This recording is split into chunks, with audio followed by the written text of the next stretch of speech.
Okay, so ow.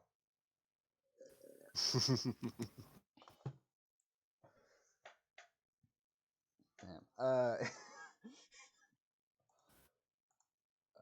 I hate reading this over. All right. Well, I guess. Do you want to say anything while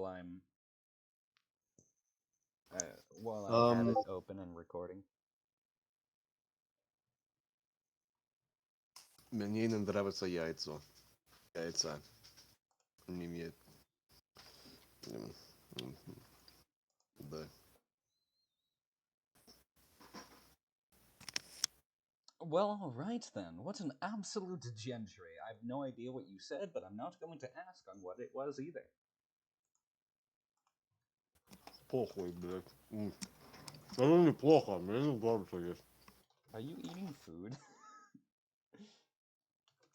Да. Нет.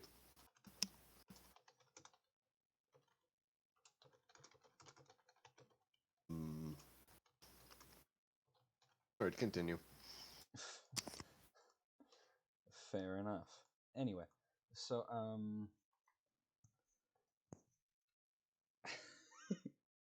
I hate this. It's And I funny. still have to read a third one too. And a fourth one. You have to read Klaus Shares Safety.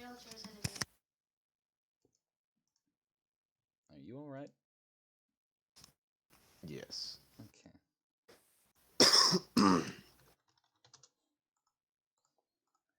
Klaus opens the door to see his good friend Boris standing there. Klaus smiled and greeted the Slavoid.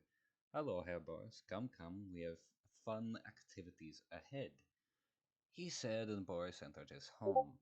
The two made their way into way to the war room where they sat down. Boris entered the room and studied every corner. He saw as each of the corner was filled with helmets.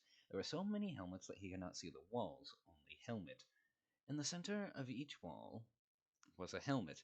Wearing it was a watermelon. The watermelons were all decorated with medals from each front, one filled with ones from the eastern front and others from the western front. One of the medals was from the African front, and the last decorated with strange medals that Boris had never seen before. Klaus pulled out a chair and told Boris to sit. Klaus walked out of the room and entered with a mug of tea. He placed the mug on the table, the mug was cocked, and there was a small trail of steam emanating from the top of the mug. Boris picked it up and took a sip. Good tea? Klaus asked. It is not bad tea, Boris replied. As he sipped more. Good. Drink up, big boy. Boris looked up, his hands starting to feel numb. He dropped the mug and crashed on the table, spilling and dribbling onto the carpet floor. Boris fell to the ground with a thud. Klaus's grin only widened.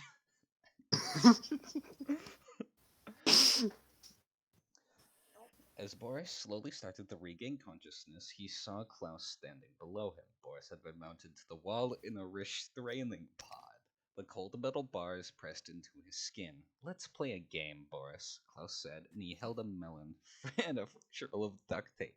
In his hands, Klaus one by one attached watermelons to the cage. He did not stop until Boris was fully covered in melons. The melons must consume, the sacrifices due, he chanted over and over.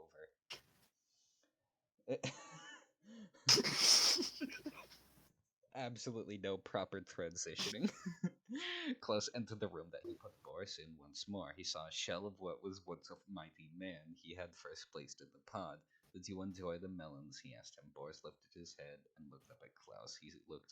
He only looked into empty space.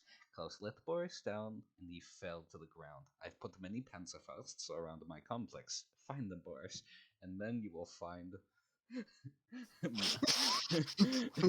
then you will find my hidden Panzerfaust. Now get going. Klaus whispered in Boris's ear. Klaus stood up and loaded his Luger and knocked it against Boris's head. He got up. Why, Klaus? Why me? Klaus turned around and pointed to the corner. It was dark. Boris could barely see. Stop editing. He looked at it deeply and then saw what looked like the corpses of Artyom and Fritz. Do I have to read that part? Yes. Their pants off and folded neatly a few meters away from us. Boris looked back at Klaus. They failed, Klaus said to Boris, with a large smirk upon his face. Boris got up and entered the darkness. As Boris searched for the panzerfausts, Klaus made sure to bother him. He shot, slurped, and beat him as he went along. Boris did not utter a single word.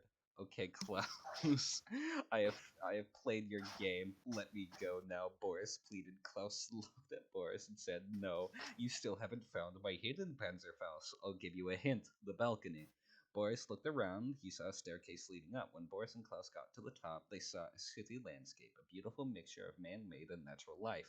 Boris, there was no hidden Panzerfaust, only this. Boris took in the scenery. It was breathtaking. Boris turned to face Klaus. So all the pain, the suffering led up to this.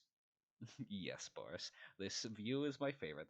Every day I come up here to see upon the world. Boris looked at Klaus, the gazes meeting, then said, "Well, that was a waste of my time," and jumped off the edge.